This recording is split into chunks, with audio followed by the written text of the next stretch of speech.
The Adventures of Sherlock Holmes. Chapter 3.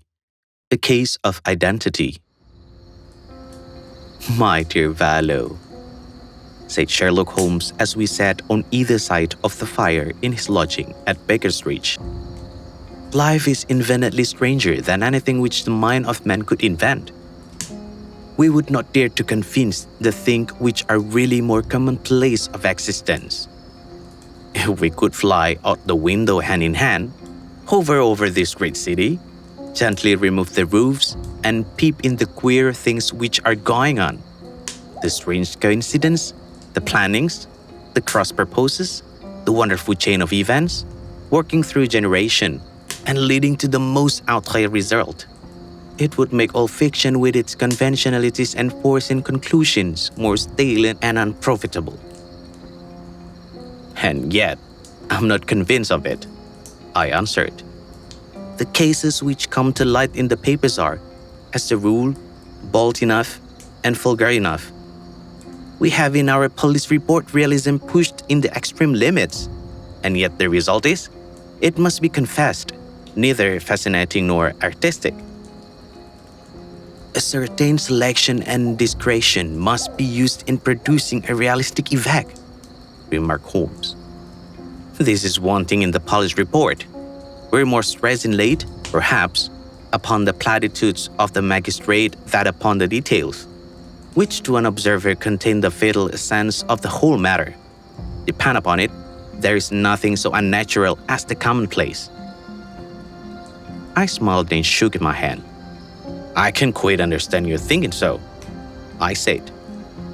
"Of course, in your position of an official advisor and helper to everybody who is absolutely puzzled, throughout 3 continents, you are brought in contact with all that is strange and bizarre. But here, I pick up the morning paper from the ground. Let us put it to a practical test. Here is the first heading upon which I come. A husband cruelty to his wife. There is half a column of print. But I know, without reading it, that it is all perfectly familiar to me. There is, of course, the other woman, the drink, the push, the blow, the bruise, the sympathetic sister or landlady. The crudest of writer could invent nothing more crude. Indeed, your example is an unfortunate one for your argument," said Holmes, taking the paper and glancing his eyes down it. "This is the Dundas separation case, and, as it happened, I was engaged in clearing up some small points in connection with it. The husband was a titulator.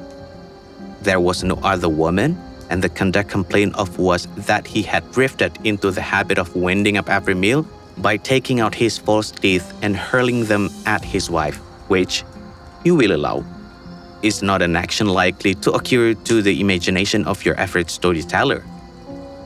Take a pinch of snuff, doctor, and acknowledge that I have scored over you in your example."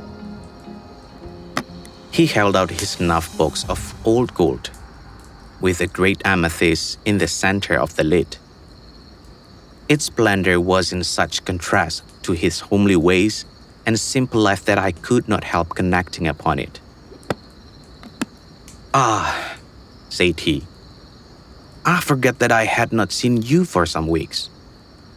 It is a little souvenir from the King of Bohemia in return for my assistance in the case of the Irene Adler papers."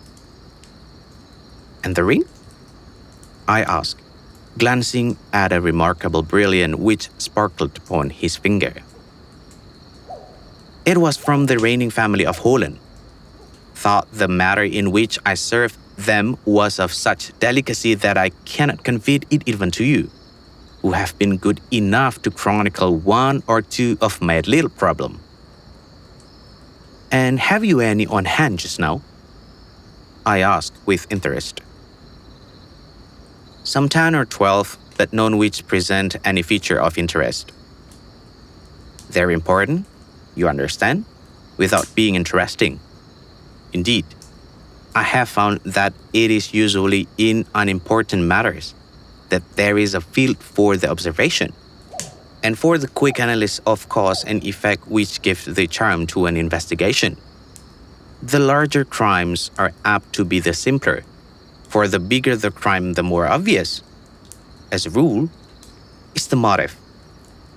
In these cases, save for one rather intricate matter which has been revealed to me from Rosales, there is nothing which presents any features of interest.